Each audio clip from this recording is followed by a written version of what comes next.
Real Juve oyunu El Clasico'dan öncədir. Hə. Düzdürmü? Bax burada Realın qarşısında bir çətin məsələ var. Hə.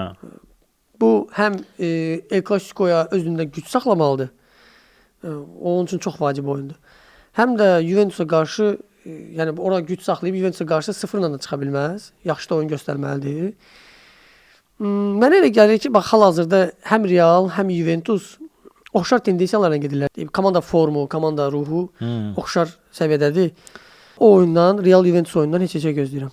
Juventus belə tarixən Santiago'da yaxşı oynayıb. Yəni Real'la həmişə belə mübarizə edən komanda idi. Ola bilər heç olsun, mən elə fikirləşirəm, amma Real'ın qələbəsi də gözləyirəm. Çünki yenə də Mbappe faktoru var. Bəlkə də Çempionlar Liqasında bax o mövqedə haqlısan. Çempionlar Liqasında tamam başqa bir oyun sərgiləyir və Mbappe özü də Çempionlar Liqasında tamam başqa oyun göstərir. Juventusda biraz elə bir ki variantlar yoxdur.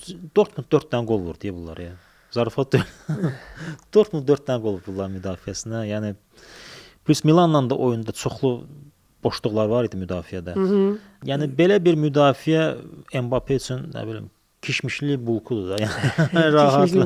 2-1, yəni 2-1 də ola bilər, 3-2 də ola bilər. Bax belə nəsə. Amma Real udacaq.